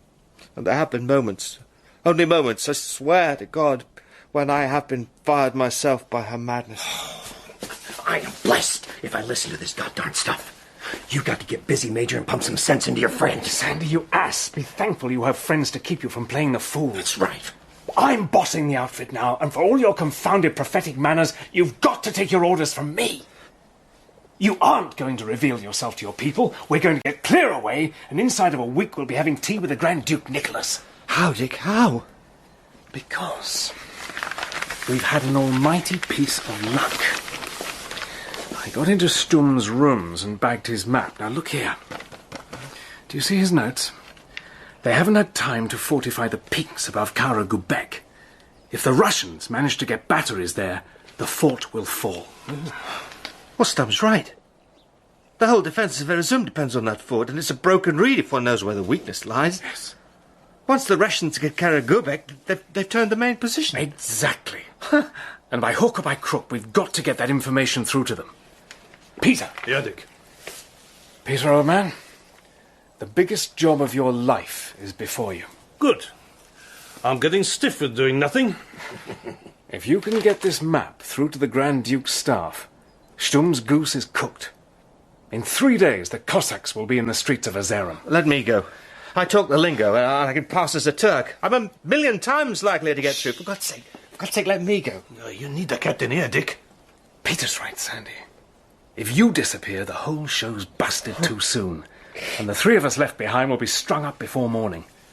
Yes. No, my son. You're going to escape.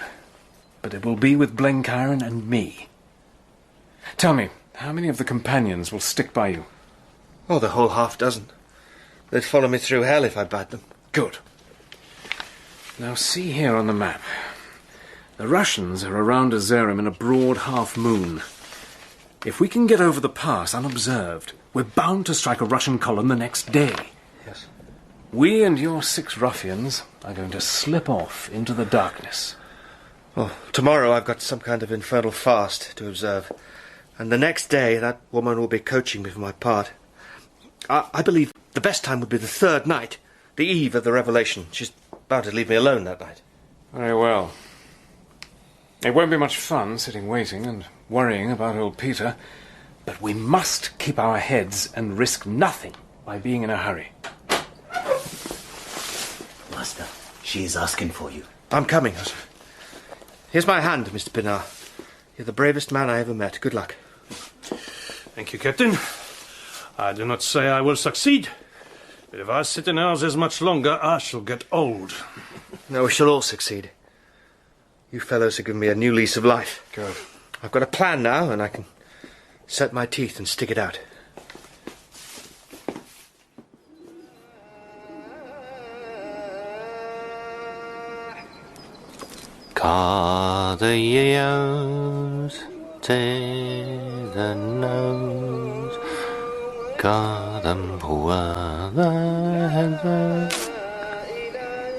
Greenmantle?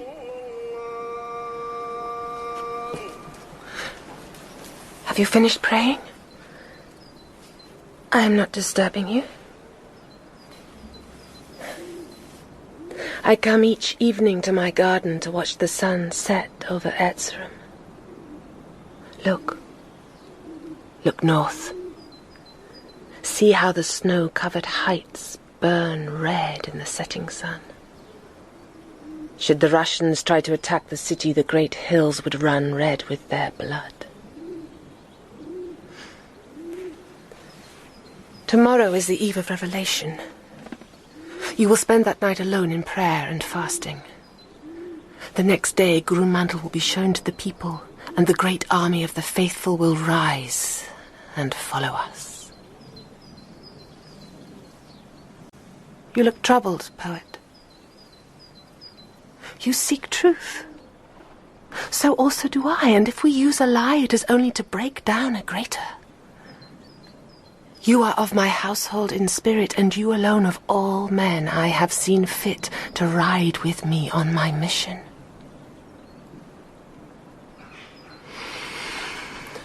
The moon is rising. Come, take off your cloak. Yes. It is time for you to don the green ephod. Let me help you. I shall be your handmaiden.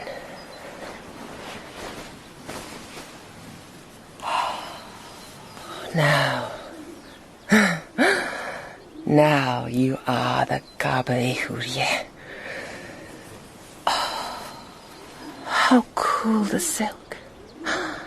How it shines in the moonlight. Soon the world will shine in the light of a new dawn. A sun will rise which will burn up all who oppose me. You shiver. Are you cold, Greenmantle? Come, poet. My rooms are warm. The fire is burning, my master. The day of our glory is near. Germany may fail, but I shall not fail. None shall thwart Hilda von Einem. None. None!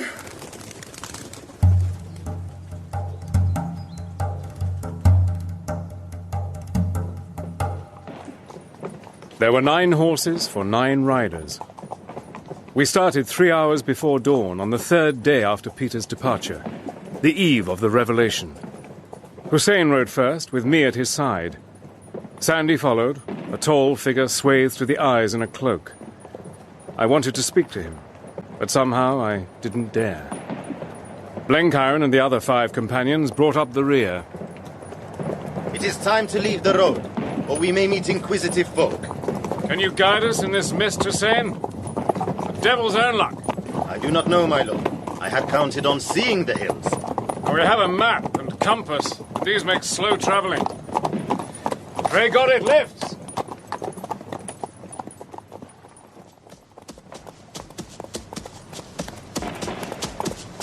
The ground we were riding over was, for all the world, like a Scotch moor.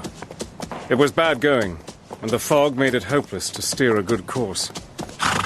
Suddenly the mist blew back and revealed a wedge of country right across to the hills beyond. It was a clear view, every object standing out wet and sharp in the light of morning. It showed a bridge with Turkish horsemen drawn up across it, and cavalry pickets moving along the far bank of a river. Good! 'Tis him! This mist was sent from hell. These cursed Zaptis have seen us. Our road is cut. Let's take a chance and cross the river. No! The cavalry on the other side are moving up.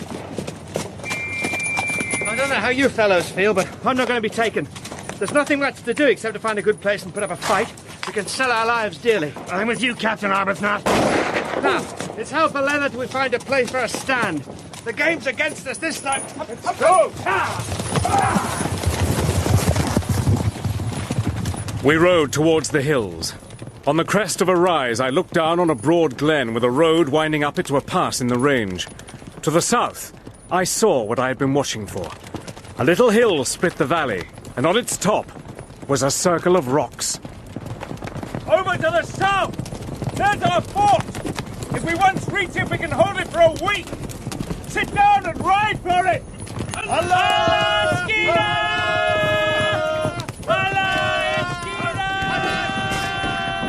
We climbed to the top of the hill, where a circle of rocks formed a natural parapet. Our pursuers never had a chance. For the whole party being not above 24, they were too few.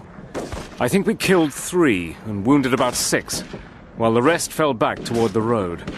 In a quarter of an hour, it was all over. Ha! Well done, boys. They're on the run. That's only the overture. The opera will soon begin. They are dogs of Kurds. Only a Kurdish Khawar would fire on the livery of the Kaaba. I turned to look at Sandy. He had discarded his cloak and stood up in the strangest costume man had ever worn in battle. Somewhere he had procured field boots and an old pair of riding breeches. Above these, reaching almost to his knees, he had a wonderful silk jibber of bright emerald. No rarer or costlier garment was ever exposed to bullets on a bleak winter hill. Oh!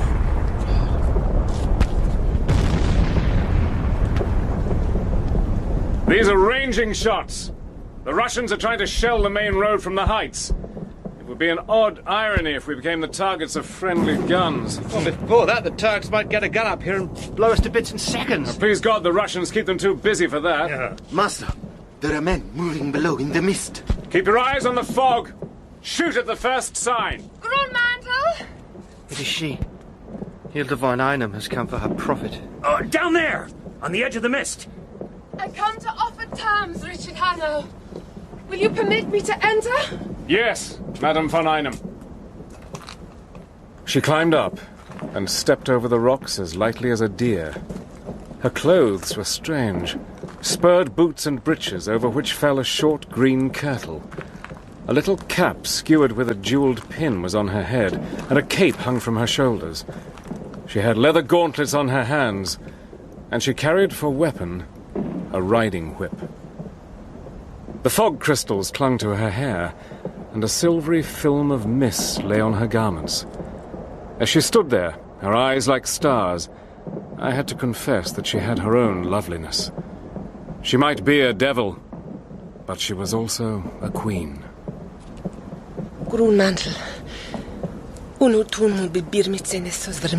Madam, I ask you to tell your business quick and to tell it in English. My friends must hear it as well as me. Your friends? You are the Kaaba Yahudiya. You wear the green mantle of the Prophet. What has a prince to do with such hirelings? You must know, madam, that I am a British officer. Oh. And these others? One is a brother officer in my regiment, the other is an American friend. But all 3 of us came east to destroy Greenmantle and your devilish ambitions. The people wait today for a revelation, but none will come. I said I came to offer terms. I will still offer them, though they are other than I thought. For the fat American, I will send him home safely to his own country. I do not make war on such as he. You, Richard Hannay, I will hang before dusk. Greenmantle, I offer you the greatest career that mortal has known. Will you refuse that destiny? I stay with my friends, madam. I will be your people and your comrade. We are one in spirit. Will you deny all that has been between us? You can offer me nothing that I desire. I am the servant of my country, and her enemies are mine. I can have neither part or lot with you. That is my answer, Madame von Einem. I have done with you. You have scorned me, but you have dug your own grave. Sandy stood still, his face white except for the crimson wheal left by Hilda von Einem's riding whip. She turned from him and leapt onto the rocky parapet. Once more the mist had risen, and across the hollow I saw a field gun in place, manned by Germans, not Turks. Hilda von Einem waved her hand to them and hastened down the hillside. There came the whistle of a Russian shell.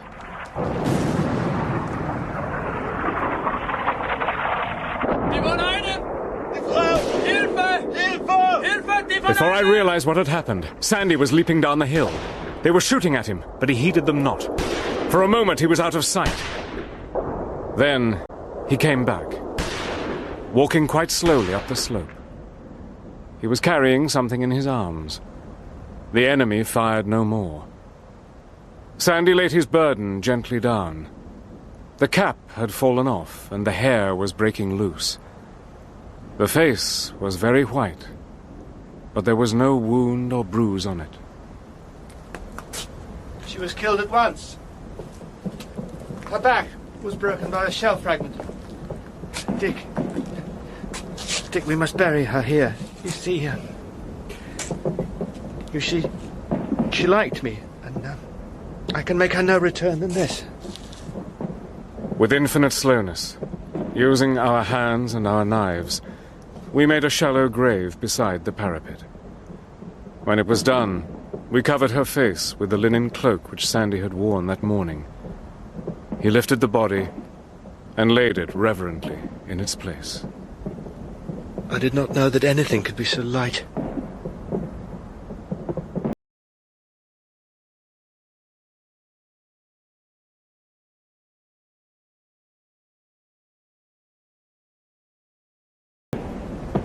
Dusk was falling.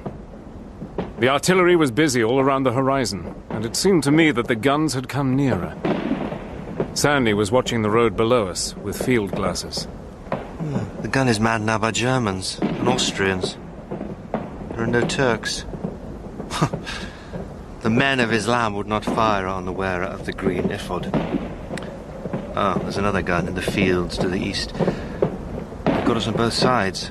There's no way of escape. What are they waiting for? Hello. Ah, here's someone I think we know. Take a look, Dick. The big fellow standing just behind the gunners. It's Stumm. He's come to see the destruction of his enemies.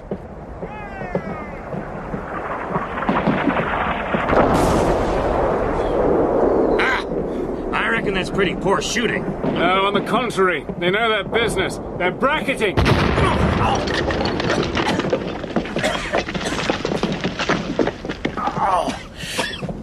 Dan!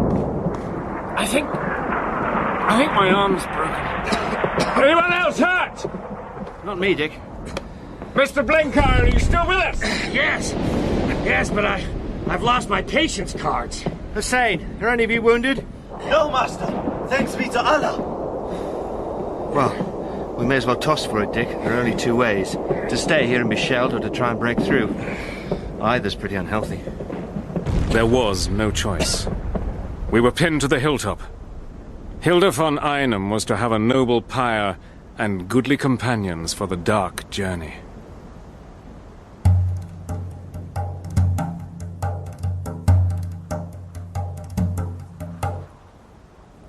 It's been hours since Stumm has fired. I wonder why. It's Stumm's way. He's going to blow us to pieces, but he wants to torture us first. Well, we'll disappoint him. But we won't be worried, old man. If Peter has succeeded, he might tell the tale. But most likely he's lying dead somewhere in the no-man's land between the lines. As for us, Sandy, we shall never be heard of again. It's a queer ending, Dick.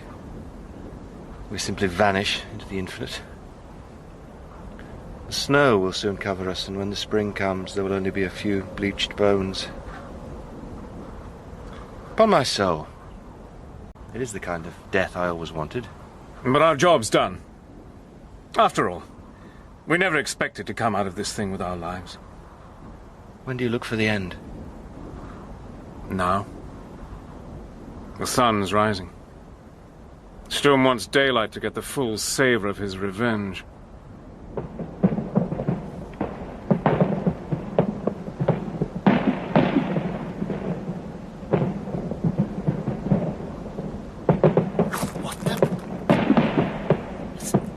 It's the Russians. Huh?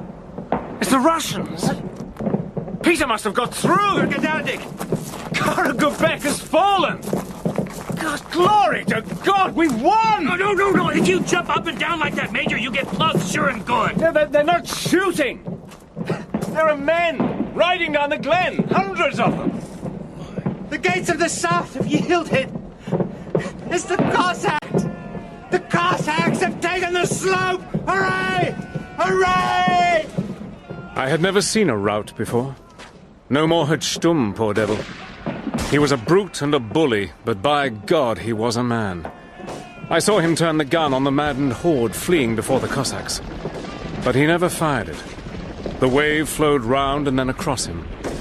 I saw the butt ends of rifles crash onto his head and shoulders, and the next moment, the defeated army had passed over his body. It's God's judgment, Major Hannay, on a man who sets himself above his kind. Sandy, did you... Where's Sandy? He and the companions went to meet those Ruskies on horses. What, the Cossacks? If that's what they call themselves. I looked down the glen. There was a cloud of grey cavalry on little wiry horses.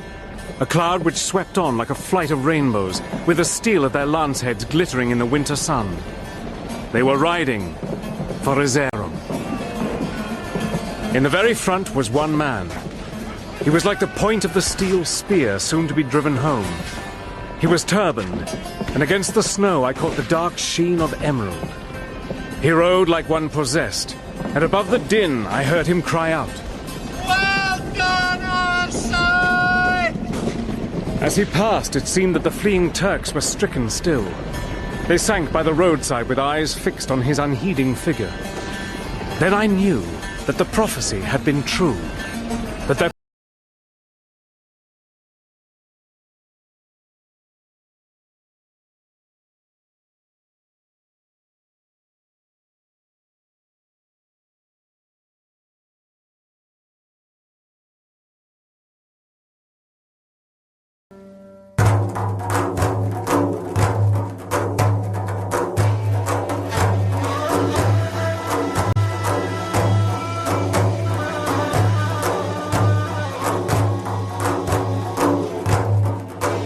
In Greenmantle by John Buchan, dramatized by Patricia Hannah, Richard Hannay was played by David Robb, Sandy Arbuthnot by James Fleet, John S. Blenkiron, Stuart Milligan, Hilda von Einem, Juliet Aubrey, Peter Pinnar, John Glover, Ulrich von Sturm, Jack Claff, Hussein, Hash Shamshun, Balloon Seller, Matthew Pidgeon.